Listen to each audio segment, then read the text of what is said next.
Koto. It's nice to see you. Hope you all had a good morning. I would like to take a moment to acknowledge the indigenous people of Aotearoa, past, present, and future. In particular, there is Te Whana Apanui. I want to really throw some aroha that way. There's been a whānau here who has helped me come into my story and also learning about the ways of this place. So today I'm talking about leadership to gardenship, and I'll tell you about who I am, or I'll tell you about what I do at the end of this keynote, because that's what matters least in my life. But this conversation feels really important, building a world heard and healed. Before we begin, I want us to do a leadership practice that I do with everyone, and that's about becoming present in the room. So if you've done any workshops with me, if you spent any time with me, you know that this feels important to me so that we can be together in spirit, in the conversation, in what's moving for us. So I'll just ask us to close our eyes if that feels comfortable for you, and just start to notice the cadence of your breath. Where is it at? Where is your breath coming from?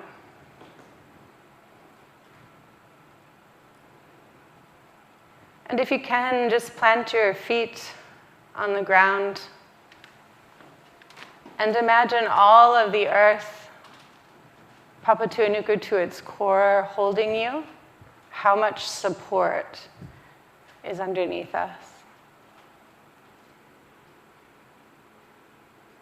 Staying in tune with your breath.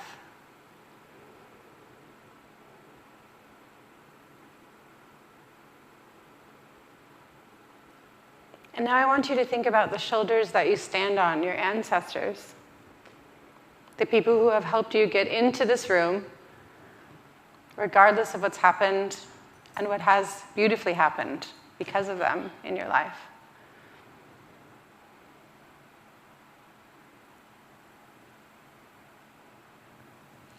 I'm going to take a few more breaths and come on back when you feel ready and present.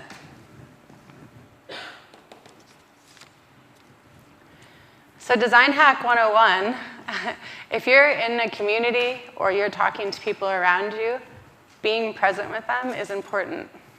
I feel sad in my body saying that we have to now express that this is a skill of some kind, to be present and to listen to one another. Being. And presence over performance is particularly important to me, so I can ground here in this keynote to remind myself that I'm not here to perform for you all. I'm not here to create an outcome for you all or help you see something. I'm rather here to stand in my own authentic story, push the edges a little bit, be present with what comes for me.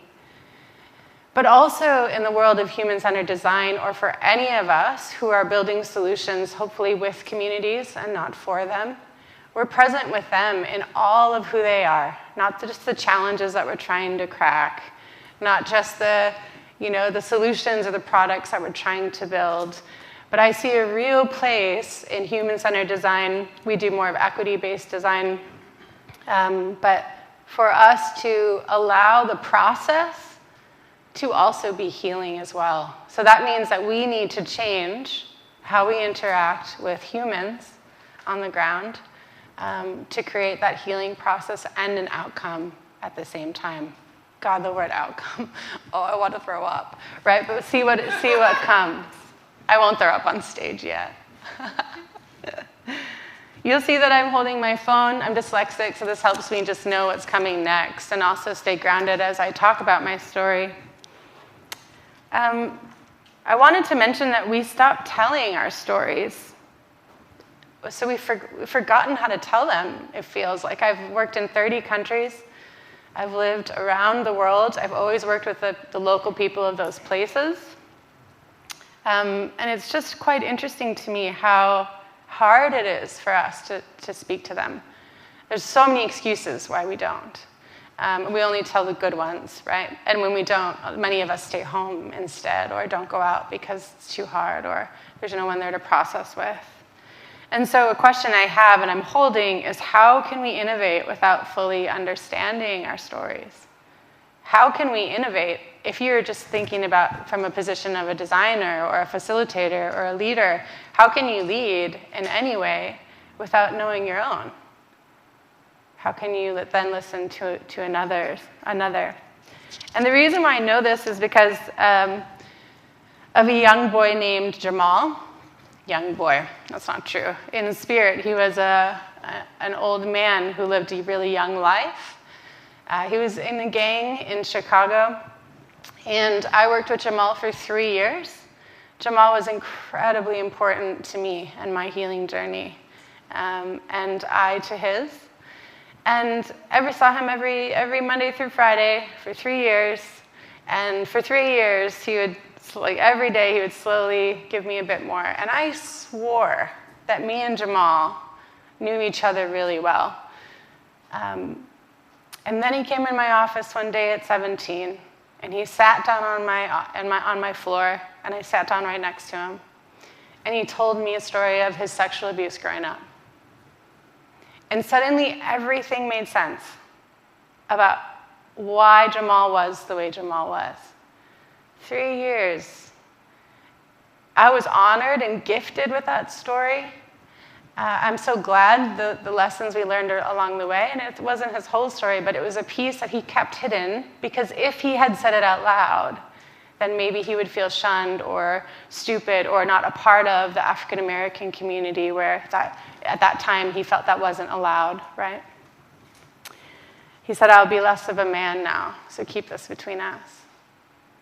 And this keep this between us thing just isn't working. It's not working for me as a complex trauma survivor. It's not working for anyone in this room who has endured trauma. And I want to say that because we can't colonize and not endure trauma. We can't go through colonization and not experience trauma, of course. And there's intersectionalities in that. But all of us have stories that we need heard. All of us ignore parts that are too hard. So how do we come back to that? How do we come back to this collective healing and use design or facilitation or leadership, all the things that are in human-centered design? How do we use that process? So this is my story, and I'm going to share it with you in a really interesting way. I shared this at IDEO, which is a design agency around the world, not too long ago, and it was interesting how it shook me up and helped me come into stronger relationship with who I am. The first time I saw this is the first time I saw myself. And because of that, I think what that speaks to is how deeply repressed a lot of things were for me, how much I was blaming myself for my life. And it was a beautiful experience to be sitting. I don't even know who called this in or how I even got to the video, but to be sitting there and watching your life unfold, and a beautiful designer and filmmakers and creatives listened to my story so well, they told it in a way that I couldn't even hear. And I say stay with my experience because oftentimes it came up a lot, like, oh, well, is this going to trigger people? Are we going to, is this going to be hard for people to hear? Yeah, possibly. But we've all been through a whole bunch of shit, and we got this. And just like I didn't steal Jamal's story that day and talk about my abuse, right? I stayed with him in his. Stay with me in mine. Don't take mine, right? Don't exploit mine like we sometimes do in design. Just be with mine and see what you might learn. So with that, I just want to offer some things that kind of what I've been noticing around the world right before we begin. And that's when people start to talk, a lot of us just drop out of the conversation. Someone says sister, and they go think about all about their sister, right? Someone says donut, and we think about the donut, right? But I was talking about donut economics, you know? So this is one way that we suck at listening. This is another way that we suck at listening. And this is implicit bias or confirmation bias, is just pulling out the things that someone is saying so that we can be right. And how outdated is right and wrong? It's really outdated. There's so many tensions to be holding in the world now. So many different truths that are equally true and also subjective, depending on where you're standing. So this is what I'm asking for. I didn't mean, like, we didn't mean to put men up there, by the way. I'm sorry that this isn't gender equal, truly. But that showed our implicit bias. But this is what I would really love, is when someone is sharing their story, that you are acknowledging it in its full truth and not questioning it. So with that, we'll go to the doco called Removed. It's about 12 minutes. It's about my story of foster care in the United States of America. And every country has a different way of dealing with the system, designing around the system, creating solutions for the system. I know there's a lot of social workers, and there's probably a lot of relationality to what's going on in this film. But I think what really hit me in terms of seeing this first was I am unseen, unloved, unheard, and unwanted. And that's the first time that I acknowledged that in my 20s when I saw that. So with that, we can play the video.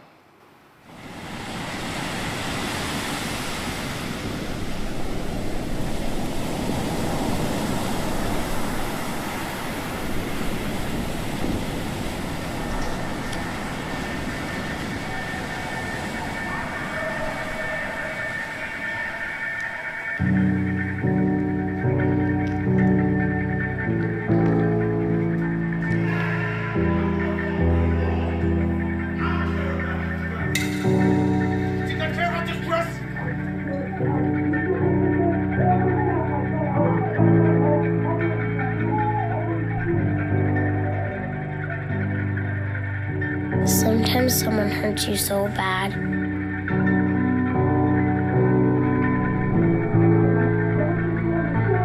I don't think you understand. It stops hurting at all.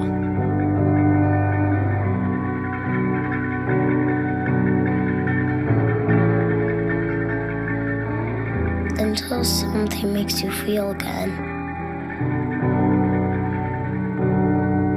And then it all comes back. Every word, every hurt, every moment. How could you ever understand where I come from?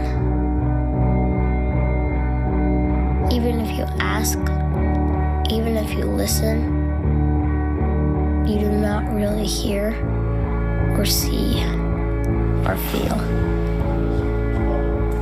You don't remember my story. You haven't walked my path. You haven't seen what I've seen.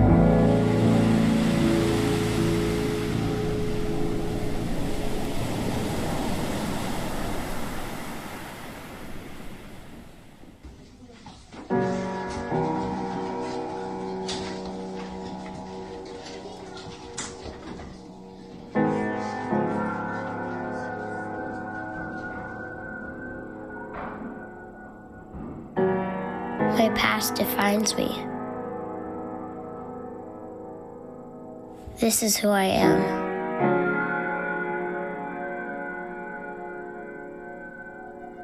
I am unseen, unheard, unwanted.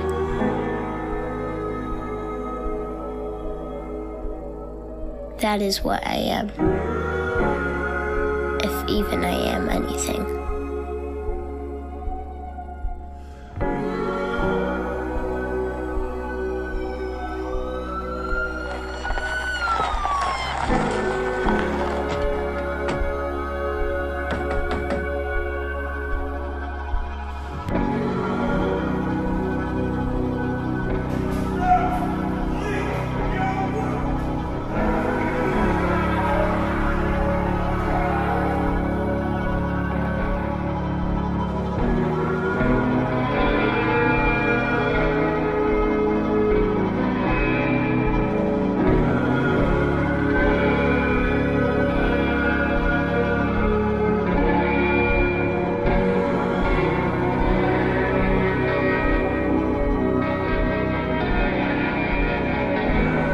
like the same thing that held me up forced me down. And the world turned upside down, and order disappeared.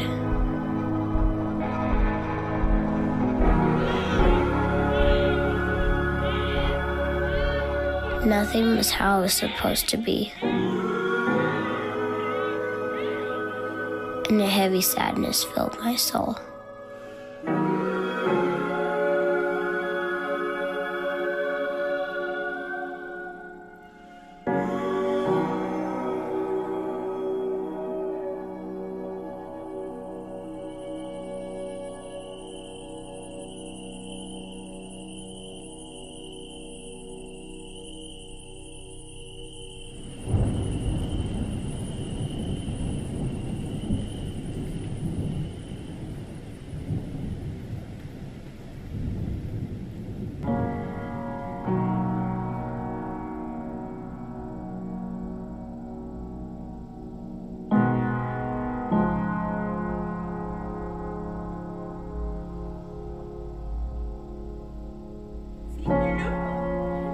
Deeper and deeper I fell within myself.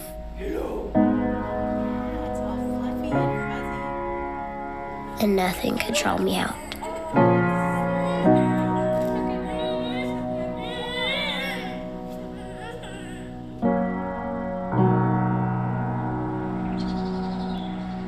Trapped in the misery of my life.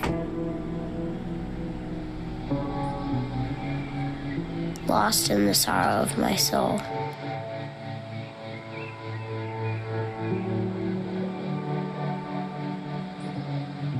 Unable to see the light. Unable to see the dawn. To feel. To hope. What are you doing picking my fruit? To dream.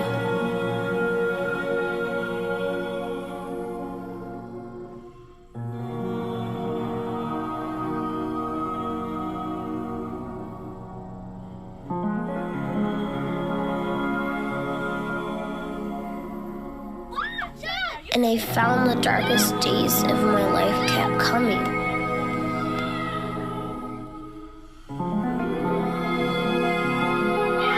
The blackest nights for my soul never stopped.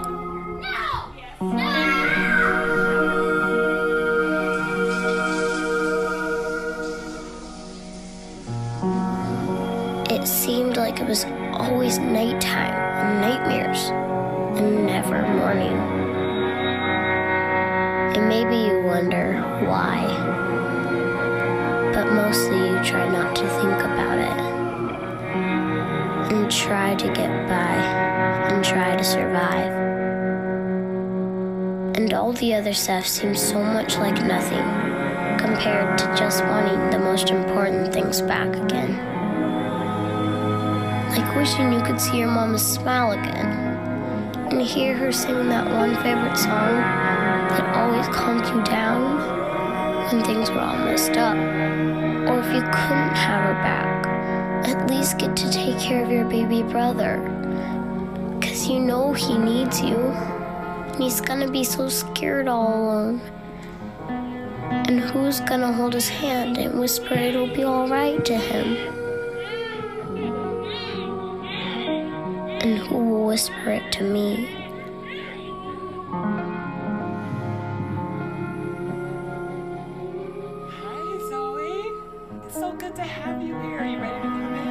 I know I am helpless, dependent, desperate. But what happens when those you need the most threaten your very existence? I've heard plenty of promises, and they all sound the same. But push hard enough, and sooner or later, they all prove to be empty. The sun comes up every morning. But do you know where? Each place, it's somewhere different. It's hard to find east when you keep moving around. But at least it comes. It always comes. I've come to depend on that.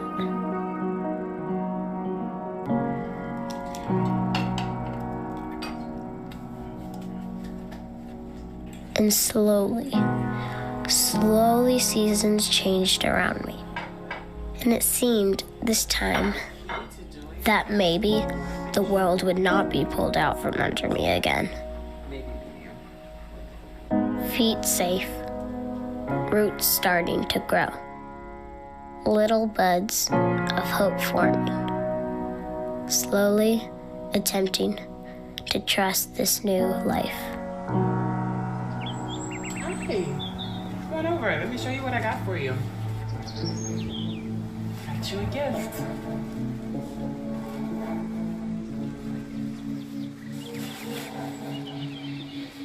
I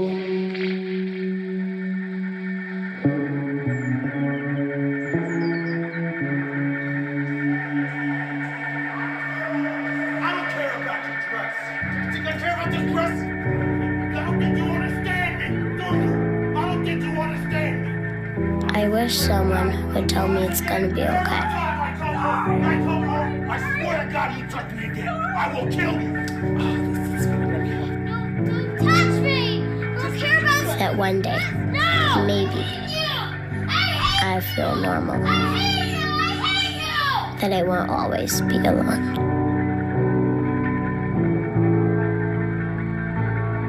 That I'll have a mommy who will hug me and be strong for me. Because maybe I can't do it all by myself.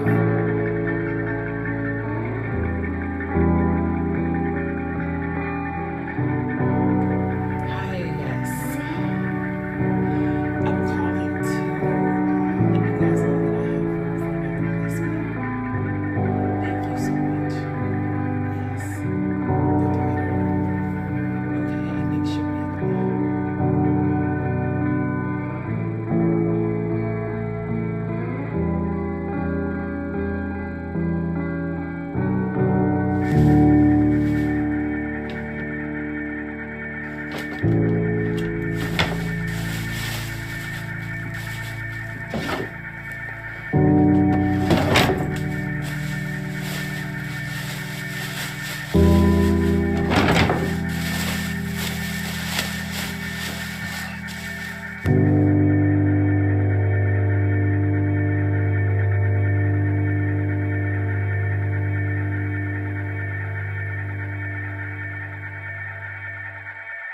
This, my past, my history, my story, is not my fault.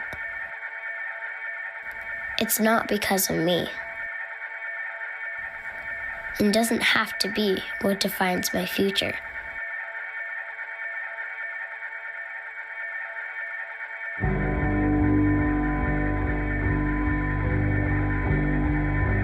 I am lovable. I am worthy of care. And that glimmer of light, it makes all the difference.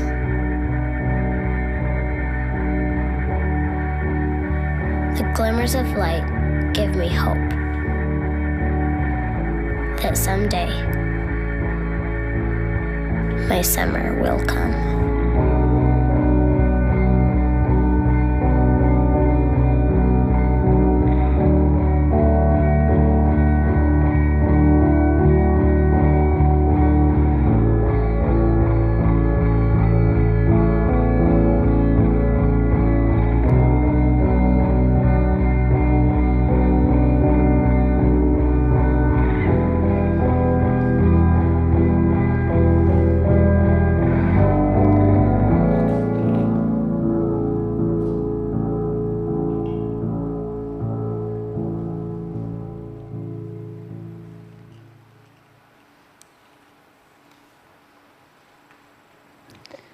So I'll ask us to just hold a minute of silence, because this is something that we've forgotten how to do.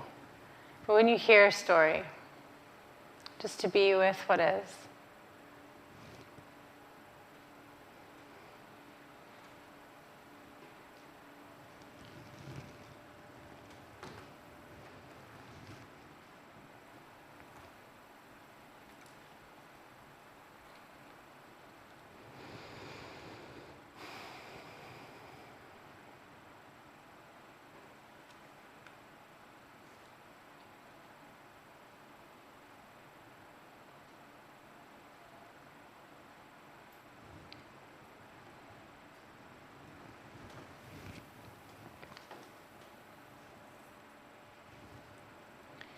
So the most powerful way that I've healed is after telling my story or Jamal telling me his, we keep silence for a minute just to be with one another in that space, to really witness what we just heard. And it could be something that's a story like that, or it could be a moment of celebration. It could be anything, really. But I find that in design and in leadership, creating that pause really allows our humanity. It allows something to come where talking wouldn't. So I'll go back to this slide before. Tyson Yunkaporta wrote Sand Talk, How Indigenous Thinking Will Change the World. I'm lucky enough to be in conversation with him. And we had a beautiful one where he said this: I need a world who has the courage to tell our painful stories, the courage to listen and share it forward so well that the next generation will not forget, will learn, and will evolve. And it hit me really hard, or beautifully, because if we're not telling the stories of our now, of our past, of our last generations, then how will our youth or the people that come after us learn it so well they don't continue to make these mistakes? I found out after my biological mom died, that my grandfather actually was an orphan and grew up in an orphanage. I don't think my mom ever knew that story, yet somehow I also ended up with 8 years in a foster care system in 15 homes. And to this day, in America, more than 600,000 kids a year enter the foster care system. The average, stay is 13 homes. I had 15. And so it's still happening. And I look around all the time and wonder why. Why? And I ask this question all the time as a child. Why is this happening? People would look at me and go, I don't know, Katy. Or they'd walk around and, well, because you did this, that, and give me a bunch of medicine to help me numb it all. So I hope that when you think about, as we come into this, and as people give us our stories, that we're holding them in such a way that we can retell them to the details that matter to that person so well that we don't fall forward again and continue in that same pattern. So here's the details that mattered to me, since I'm talking to a room of solution makers and creatives. It really mattered to me that nobody saw bruises, that I could be in a school full of people and no one asked me what was going on, or they just pulled me in a room for a minute. It really mattered to me that I already knew what was going to happen when someone was arrested and ran away. I can't believe how social workers take a child away from their sibling and don't have a conversation with that child about it, about what's happening, even if it's hard. Kids aren't stupid. I can't believe that people thought the teddy bear would somehow placate the pain that was happening in that room when your moms or dads are allowed to visit. This trash bag has followed me my entire life. It's actually defined my life and who I am. They actually do put our stuff in trash bags and move us from homes to homes, and there's a really subliminal message there that I have to unpack every day and have had to rearrange my life around. Obviously, the abuse that comes from foster parents and their ineptness, not all, sorry to the foster parents who are complete amazing humans to me, but the ones that were not, how to understand the anger and the emotions coming up and why they're there. And that is going to come up, especially when we're at a table talking about what's happened to us when we're in a social innovation space or working to make social impact. I hope that you build the trust to hear these stories. And I hope that we're able to look at which part of the system needs to change. Small interventions like how we pick foster parents or how we treat them would matter. The dress, the triggering, the things that, just them knowing you're never going to know what's going to come from this kid. And it's not because they're insane or because they're psychotic or because they're depressed or they're suicidal, although they might be some of those things. It's because they're hurting. They're suffering. So how do we take care of that? And I'd really like for us as a global design community, global solution makers to move from, I don't want to re-traumatize anyone, so we don't tell any stories, we don't ask too hard of questions, to revisiting. Because here's the thing. I've already been through the story. The hardest part is over. Ignoring it, continuing to ignore it, is making it so much harder. So stop. Ask me questions. I'm strong. I can do it. And even if I'm crying, I'm strong. And even if I'm on the ground, I'm strong. And even if I'm quiet and shocked by the question, it's helping me come into relationship with my story, right? So the reality is, we are going to re-traumatize if we're going to be that egocentric about it, each other, right? How about we invite each other into revisiting our past in a way that has more collective care than before? And I'm sorry, because it's not always going to feel like this. I love this slide. I use it when I teach leadership. I use it when I teach equity-based or human-centered design, because it doesn't feel like this. The design process is nonlinear. Listening to someone's story is nonlinear. We don't know what's going to come. But that's okay. That's not life. This would feel so weird if this was our life. Right? I mean, I don't want this life. I had depths of pain, and I've had depths of joy. You know? And this is weird. Pleasantville, like all these movies come to mind where I'm like, that's not real. So we are ignoring and so stealing away our collective ability to restore and innovate together. And you've probably heard me say a lot that in the world of innovation, we want to build this thing in the system that no longer hurts our community or suddenly unlocks the pain that came from colonization or so many things. However, we have to restore and heal before we can innovate. And if we're not on that kaupapa, I'm not really sure what we're doing. So if you're a designer, I encourage you to learn how to hold healing spaces. I encourage you to go understand your own grief and grief more, and how to allow that to be in the design space, and also how you share your story as well. Because this is something that we go through all the time, sometimes daily, about how we understand ourselves. But the way that I understand myself more and more is by telling a story until I don't need to tell it anymore. And there's times where I don't need to tell it anymore, right? That's the third time I could sit through it, and more, this is getting easier for me. I'm able to see that little growth, love. Or the first time I watched it, I was like, whoa, I wasn't in foster care because of me? That's nuts. And now I watch it and I'm like, oh, man, you're resilient. You've done a lot, right? And I could only do that because I was in a room with others. So I need to understand what's important in my story, what needs to be composted and just holding me back, what seeds are coming, what amazing strengths have come from me living through that story. So letting go, composting, and integrating our trauma or our stories, good and bad, so that we can grow so that more can grow in its place. And more has grown in its place, or is starting to now in my 30s.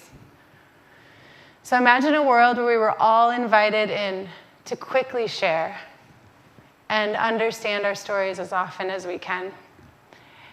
Here, I hear a lot, especially in Aotearoa, well, we don't know that person, so we can't. Not true. I've done this 100 times as a designer here.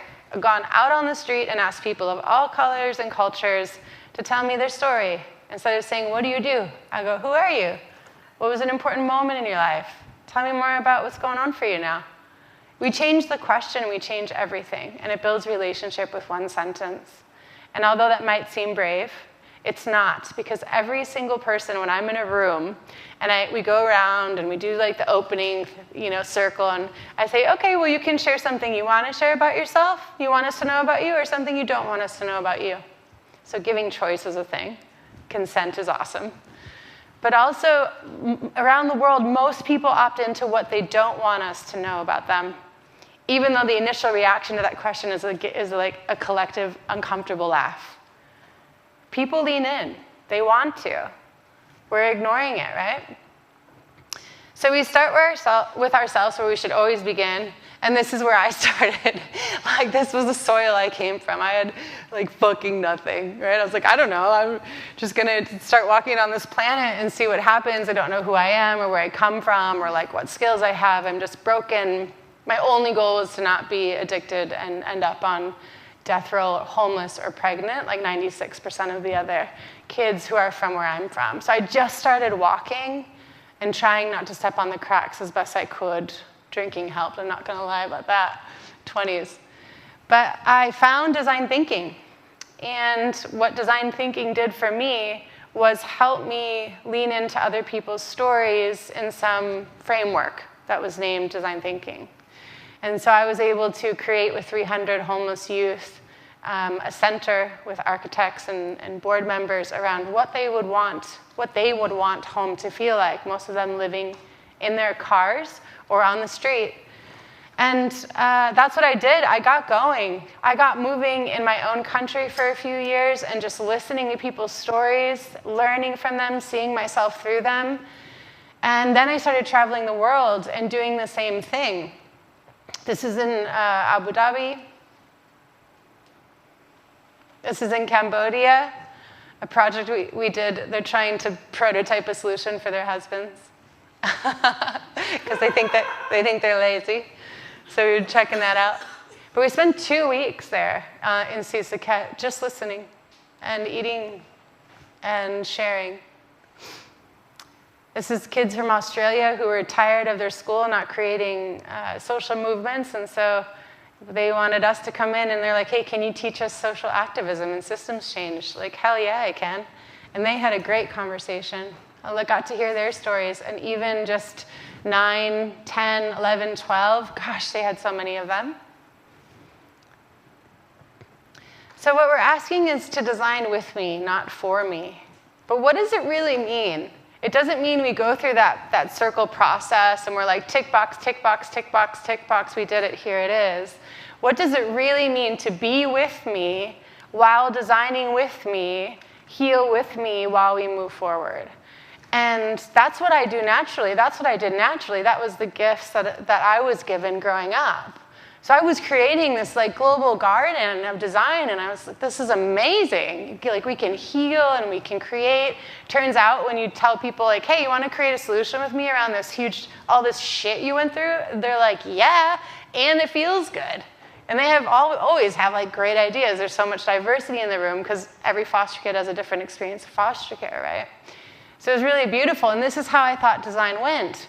But then I started becoming bigger in the world of design, and I ran into brick walls, a lot of them.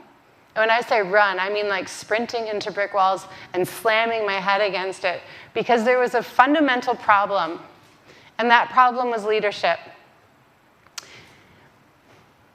Leadership was doing something that I was trying not to do. I was trying not to hold up the dead roses. I was trying not to pretend that I'm something I'm not.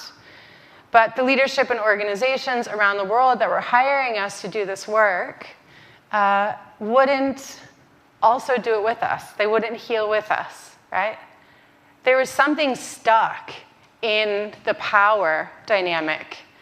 And it was really difficult for me to deal with. So I hated them. Like, straight up, I just hated all C-suites, pretty much all white people, pretty much anyone over the age of, or that looked like they could possibly be a foster parent or a colonizer. I mean, that's pretty much like a lot of the world, right? Like, so that wasn't serving me at all. But I just started hating it, and then I decided, I didn't decide. I was gifted a conversation in India with someone on the board of Coca-Cola who said, Katy, if you want to create change, then you sit at the table with the people who have the power to create it, whether you hate them or not. And I was humbled, and I left Bunker Roy, who's Barefoot College in India. For those of you that know Barefoot College, I was humbled and left rethinking my entire life. Who am I without my community? Who am I without listening to stories? What will I become? Like, oh my gosh, I don't know. And so I came back to myself, and can I do this now up with those powers to be? Can I let go of my own anger and hate that really has nothing to do with these people and give them a shot? And can I continue to honestly share and actually listen when I'm up there as well? Not instead of, but as well. I think particularly our generation, I'm in my 30s to 40s and younger, are very good mediums for this kind of conversation between the ground and the powers that are still to be, but hopefully dismantling. So this is my co-founder, Courtney, and she pulled me in beautifully and said, hey, do you want to build a program for CEOs to teach them how to stop being that way? And we make them, and we put them in uncomfortable heat experiences again and again and again, and throughout the 10 days, they transform. And I was like, yeah, sure. So she did it, and we did it, and we built a beautiful program that incites experiences that they went through. Because we knew that the next generation of designers were going to save the world, which is all of you, no matter how you design, no matter how you create solutions. And we wrote that and got started. And so I started climbing the ladder.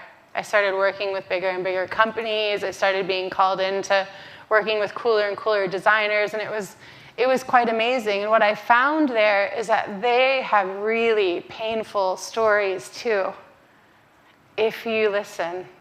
If you invite them in. They needed to build the same amount of trust with me as any other community. And I was shocked.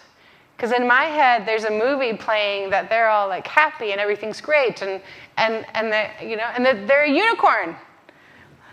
And that really made me angry, but they weren't unicorns. They just were pretending to be unicorns. And as an executive coach, now a lot of my clients who are on the top, as society would see it, they're suffering in the same ways that people in this room and the slums in India are. If we go deep enough in the conversation, we always find the connection. So I was, okay, this is it. This is my new plan. I go from here to there, and I do it for myself. I do it for community, and I do it for the wider system. And I oscillate between those things often. So now it was my turn to listen. We need you to bring all of you here to be transformative. And this is the first part of our course and the first part of when I speak to communities. All of you, all of it's welcome. Bring it all. I can hold it with you. You're not going to scare me. There's nothing wrong with you. Thank you for being with me in this world. And what I found on the top and on the bottom are these things, or on the sides, or however society is seeing this, the different pathways that we've taken. Almost all of us experience this imposter syndrome. Like, why do I deserve to be at that conference? I'm not a designer. Or I'm not a leader, so you wouldn't believe how many people show up to our leadership course. They signed up, and they don't believe that they belong there. Loss of voice. We're doing a leadership program for the CDC right now, Center for Disease Control in America. As you can imagine, they're hurting on an incredibly deep level. They're stressed out. And the first two sessions, definitely the first session, nobody spoke. And we have a 100% interactive program. Like, what is that teaching me about that system? Oh my gosh, you all are suffering. Perfectionism, asking for permission, saying what you need, all of these things are ways that westernization that is pervasive amongst culture has quieted us, has taken away our stories, where we're from and who we are. So I want to tell a story of how we then bring those two together. Our course became bringing those leaders to the ground where the real experts are. This is a place called Zero Bot Shop, and they had drug addiction. They lived under a bridge. They had so many problems, right? Nutrition, poverty, domestic violence, and they started to use trash as money. To give people livelihoods, but also so that they stopped even calling it trash and started calling it money so that they could create their own revenue.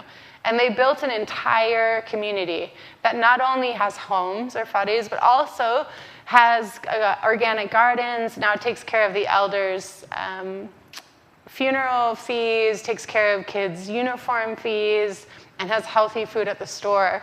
They've systemically changed everything with trash. And we listen. We shut up and listen. That's our job. We shut up and listen and connect. And we see that we have everything we need around us to change everything very quickly if we just think big enough. And that's the beauty of pain. It brings us to our purpose. And the healing helps us find so much along the way. So I hope we don't move from pain to purpose without healing. This is Will. He had a grand old time with this guy, but they had a deep connection. They didn't speak the same language, yet for Will, this is a really transformative moment in his life. But he went back to being a pastor. And we sat around and we listened to each other's stories, and we realized that they mattered just as much as everyone at Zero Bot Shop. But it's here that people found it harder to speak it. Their stories were as important as mine, and this is something that I think about all the time, and I think it's something that I know the CEO of BMW is thinking about now as well, right? Wow, we're more connected than we think. So if we're ignoring our collective humanness, then what are we really doing in design leadership besides maintaining the status quo? And if you are not disrupting the status quo in your everyday actions, you are maintaining it. You are a part of the problem. I'm putting it out there. I realize it's a big responsibility, and I want to share it with you because I've been after it my whole life, dismantling. The status quo is harming everyone in this room, from the ways that we work to the ways that we are being with each other, and I don't want a world like that anymore. So this was my classroom, right? This was my teenage years. I mean, 10 to 18, or really, if I'm honest, 10 to 25, where I was really, really struggling. But man, I learned so much there. Life is the curriculum, and that's what I learned. So this was a Freudian slip. Harvard's books can't teach you many things. Harvard's books can teach you a lot of good shit. Go ahead and read it. But there is no replacement for lived experience. And I think it's important for us to know that no matter how often you go into a community and you've read a book about that community, the cooler work happens when you dip into your own stories and start to deal with what it feels like to be in them. Because that's going to teach you how it feels a little bit more when you're especially in a place where people have been systemically oppressed more than you. And I want to give everyone in here a power reminder. I'm not a fan of Brené Brown because I feel like she researches people like they're zoo animals, but that's my own opinion. And there's permission slips. I want to give you a power slip. You already have it. You were born with it. You don't need permission to do a damn thing. You have choices, and you have power, and you get to decide how to use that any way you want. I've seen the design process be one that empowers all of us, and it helps us recognize, like, damn, we do have a lot of power. How come we're not using it? And I'm excited about that questioning. None of you are fake strong in this room. None of you are fake trying. None of you are fake complex. None of you are fake human. All of you are needed to create systemic solutions.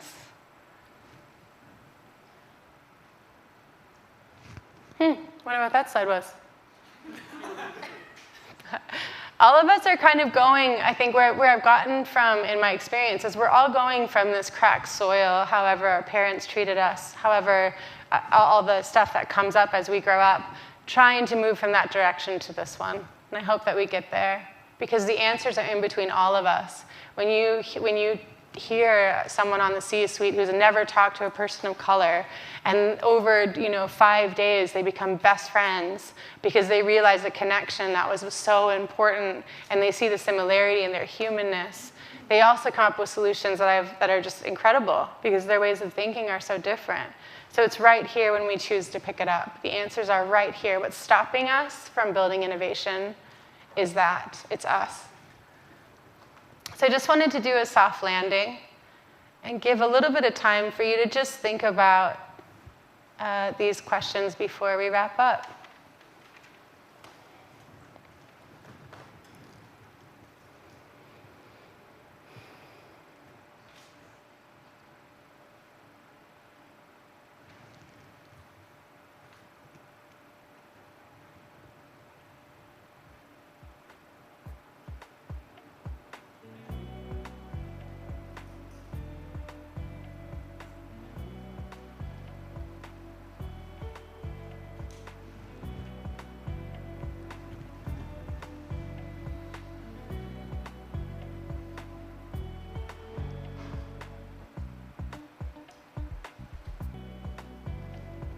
Just curious, raise your hand if you feel uncomfortable right now.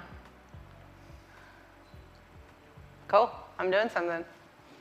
Good. Non-linear does not mean that you are lost. This is by a young Asian American who came to our course recently, and I needed to hear it, and I'm a designer, and she said it so profoundly. Non-linear means does not mean you're lost, and life isn't linear. If you're on a linear path, probably something's pretty weird's happening there. Take a look. You know, there is no more times to do things fast.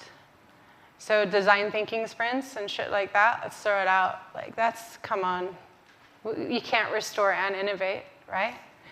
And there's no more time to do things alone as well. It's time to do it together.